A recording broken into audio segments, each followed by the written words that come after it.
Non, franchement, sans déconner, j'étais pas prêt pour ce tome. Salut à tous et bienvenue sur Geeko World. Aujourd'hui, nouvel épisode de Manga Réaction où on va parler de My Hero Academia tome 17.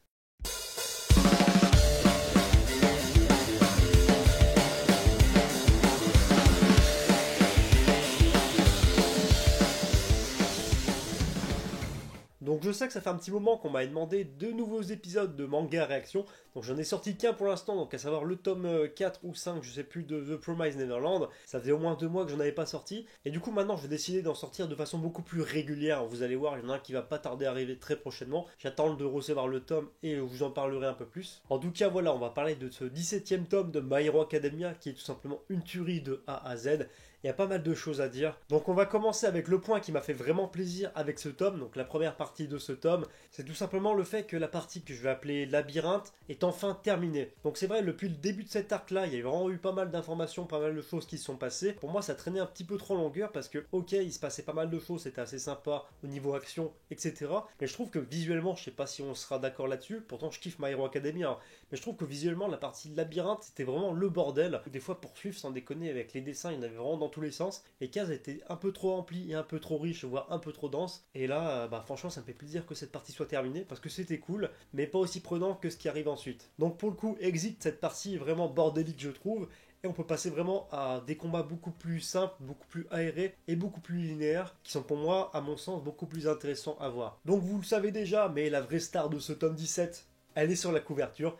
Il s'agit tout simplement de Mirio, qui pour moi est tout simplement vraiment la vedette de ce tome. Pas simplement parce qu'il est sur la couverture, mais tout simplement parce que pour moi, c'était un personnage que j'appréciais, qui était super balèze et qui était assez, comment dire, sympathique et assez charismatique, notamment par son car design et sa façon d'être, donc son idéologie vraiment très proche d'All Might. Et pour moi, franchement, j'ai vraiment kiffé ce personnage de Mirio, que j'appréciais pas plus que ça, même s'il était sympa. Pour moi, c'est simple, un des gros pavés, donc un des gros morceaux de ce tome, qui est tout simplement Mirio face à Overhaul et ses sbires, c'est vraiment la partie la plus intéressante du manga et de loin. Donc ça m'a fait vraiment plaisir d'enfin vraiment apprécier, mais à sa juste valeur, le personnage de Mirio, avec son développement, donc ses idéaux, quelques petits flashbacks. Si vous ne le savez pas encore, il y aura des spoilers dans cette vidéo, mais le fait tout simplement qu'il perde ses pouvoirs, j'espère que c'est vraiment temporaire, mais je trouve que c'est vraiment dramatique qu'il lui arrive dans ce tome, et pour moi c'est un tome qui m'a retourné vraiment dans tous les sens. Au début on croit que Mirio va être mis au pied du mur, et au final il étale ses ennemis, ses deux premiers ennemis, hyper facilement. Ensuite il s'attaque à Overhaul, et franchement je pense que s'il serait pas fait avoir par justement la balle qui lui a coupé ses pouvoirs, il aurait rétamé à lui tout seul Overhaul et aurait rempli la mission tout seul. Donc pour le coup, c'est un tome que je qualifierais vraiment de spectaculaire parce que les combats sont vraiment spectaculaires. Mirio est tout simplement incroyable dans ses combats, donc il maîtrise vraiment à 100% son alter et c'est vraiment un truc de fou. Et c'est assez impressionnant sur certaines cases. Ou alors que ça soit sur la partie où quand il a pu ses pouvoirs, donc il est simple humain, j'ai envie de dire, mais juste avec des techniques et il arrive quand même à mettre à mal Overhaul qui est important son alter, juste en lui mettant des pains dans la gueule et en faisant des esquives tout en protégeant la gamine. En plus de ça, ces scènes d'action où Mirio est tout simplement mis en avant, je trouve qu'elles sont assez impressionnantes parce que visuellement, Koei Horikoshi a encore fait de l'excellent boulot. Sans déconner, je vais pas vous montrer pour pas me faire strike les planches, mais sans déconner, il y a des planches de monstres et ça me faisait vraiment plaisir de voir un truc qui t'arrache l'œil quand tu lis le tome et ça fait plaisir. En plus de ça, dans son affrontement, donc Mirio face à Overhaul, l'auteur en profite pour développer un peu plus Overhaul et le mettre en avant, donc sous son nom de Kei Shisaki, et puis nous développer un peu plus ce personnage qui est pour le coup, j'espère que je vais pas me faire censurer, mais c'est carrément un enfoiré ce personnage et pourtant sans déconner, il est vraiment charismatique de A à Z. Pour moi, c'est un des meilleurs méchants de My Hero Academia jusqu'à aujourd'hui.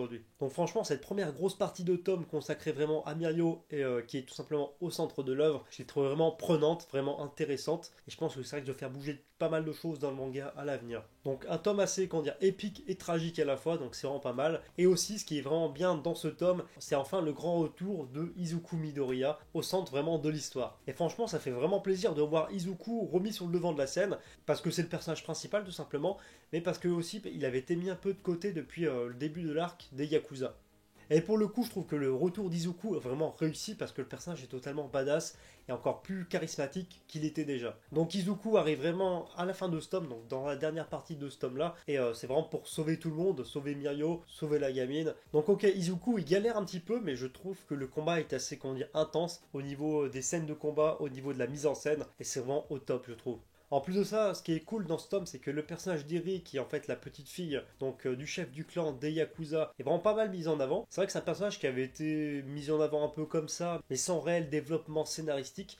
Et là je trouve qu'elle est un peu plus développée, ça lui donne un peu plus de profondeur ce tome, parce qu'on découvre un petit peu ce qu'elle a subi tout simplement. Elle se rebelle un peu contre Overhaul grâce au combat que Mirio a fait et qui l'a impacté psychologiquement, qui était un peu comme une délivrance pour elle. Et comme elle prend enfin conscience de ses pouvoirs et qu'elle se dit qu'elle a envie de vivre, elle s'émancipe un peu de l'influence d'Overhaul pour justement rejoindre Izuku dans son combat face à Overhaul. Et perso, je trouve que les pouvoirs d'Eri, malgré qu'ils soient assez complexes sur le papier, je trouve qu'ils sont assez intéressants et je trouve que ça sera vraiment une clé pour justement la suite des événements. Je trouve que c'est la seule solution pour justement redonner les pouvoirs à Mirio et que les super pouvoirs de Mirio soient sauvés, parce que perso, niveau scénaristique, je vois que ça pour sauver un peu Mirio, et ça me foutrait vraiment les boules qu'après un développement pareil et que le fait que Mirio ait été mis sur le devant de la scène, qu'il ne soit pas sauvé par le pouvoir d'Eri, qui pourtant pourra faire le job, je trouve. Enfin bref, voilà, vous l'avez compris, c'est vraiment un tome que j'ai kiffé de A à Z, que ça soit les dessins, que ça soit les combats, que ça soit l'évolution des personnages en parallèle,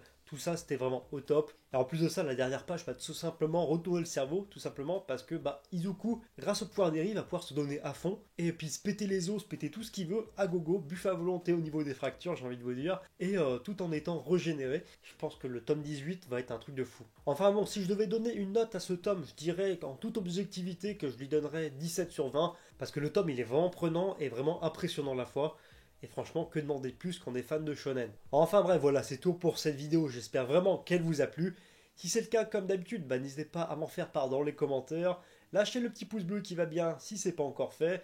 Vous abonnez à la chaîne si vous n'êtes pas encore abonné. Sinon, si ça vous intéresse, il faut savoir que je suis présent sur Facebook et sur Twitter. Donc Twitter Geeko World et Facebook Geeko World. Tous les liens sont à l'écran et dans la description. Et sur ce, je vous dis à bientôt pour une prochaine vidéo.